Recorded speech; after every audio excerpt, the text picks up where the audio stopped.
But happy Sunday. Happy Sunday. Happy Sunday. I I'm so excited to be here. I have so much to discuss and to share and um to kind of move through. Happy Easter for those of you who celebrate. You know, happy spring. We're in the season of Ramadan. There are a lot of spiritual things happening right now, and the veil is so open, right? It's open, or at least thin enough for you to be receiving downloads if you're present. Now's the time to ask your questions. Now is the time to get clarity. Now is the time to recommit. Now is the time to prepare. Now's the time because life is brand new here, right?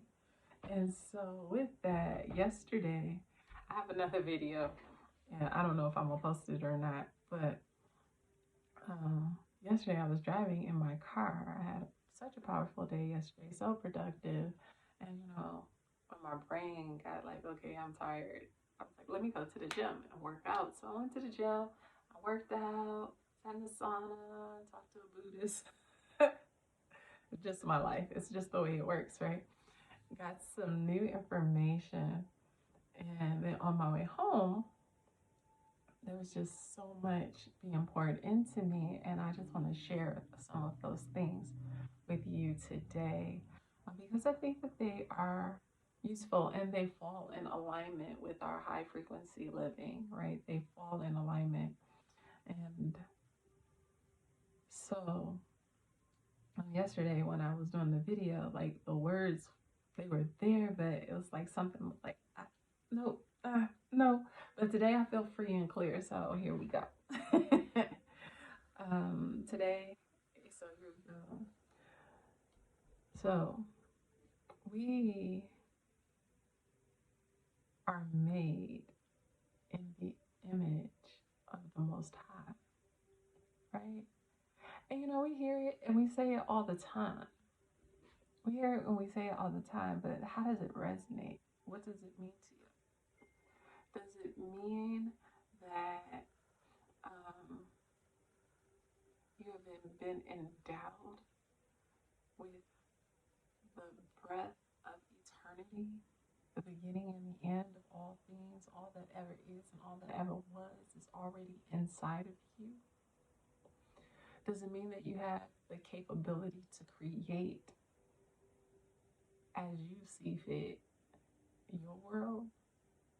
What does it mean? What does it mean to be created in the likeness, in the image of all that is and all that ever was? Okay. And so when I was driving, it came to me that we were put into this existence. We were created to tap back into that divine essence, right? And so I'm like, well, how do you do that, right? How do you do that? How do you understand the mind or the energy of a creator, right? You understand it by reverse engineering it, right? So let's say our job is, in order to understand and fully connect to the divine essence, the creator of all things, we have to connect to the creation, which is us, right? You have to create so you understand you, all the mechanics of you, like how these bodies work, what are their capabilities, what do these emotions mean, and how do you navigate through them for your good, for your benefit? How do um, we control our mental, our brains? You know, so if we spend our time really learning and understanding the creation, that is when, that's where God is. That's where God is. That's how you understand. That's how we break down this whole big old mysterious thing of God. Like, God, what is God? Who is God? How does God? We know that God is the beginning and the ending of all things. We know that God is everything and everywhere. We know all of that, but that's so huge. That's so huge for us to contend with and to conceive and to try to understand why so many things are happening in the world when there's this magnificent God, but then there's free will and all of these things. And it's a lot. It's a lot. But as above, so below, right? It's us. It's us. The breath of eternity is literally inside. It's literally inside of you. And I don't care. It doesn't matter what thought, what, and I'm trying to say what school of thought you're from, whether you're Christian, Muslim, Buddhist, Hindu, whatever. It doesn't matter. None of that matters. And by way of understanding that there is an almighty, right? There is an almighty, most high, above all things, right? Every school of thought agrees on that, right? Every school of thought believes on that. And then that creator, that you, each one of us has a piece of creation inside. I think we all agree with that all the way across the board. So finding common ground gives us the ability to connect to each other, without the separation of thought and traditions and things like that.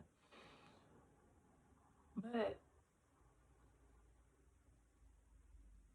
understanding ourselves and how expansive we are as beings is the job given to us by the Most High. Right. And so, how do we bring this back? Because now I feel like I'm rambling because I have all kind of things happening in my brain, in my consciousness, all kind of things. But to bring this back full circle is, in order to live the highest version of yourself, you have to understand all of the nuances of you, of me. What makes you tick? What do you need to elevate? I have a client who needs visual cues. We do a lot of affirmations and things like that, and she needs visual cues. So when she looks around her environment, she's reminded to bring her mind and her energy back to herself, right? So it's like trying to understand what we really need to flourish on the highest level, right? And so the divine essence that flows through each of us wants to express itself on the highest levels, in every aspect. In every aspect, it wants to express itself in every aspect, right? And with that, I am on board for exploring, like, all of me, every part of me, all of my joys, and then the power of my anger, the strength of my beauty, and all of that. I'm willing to explore it all, and I hope that you're willing to explore yourself so that we can connect more and more to the divine. And that's what I got. I know it's a little bit different than what I've been having, but I feel like in the energy that we in, it's appropriate. You know, if it resonates, hold it. If it doesn't, you know, come back Wednesday. It'll be something else. All right, cool. Have a good day. Enjoy. Peace be with you and all things.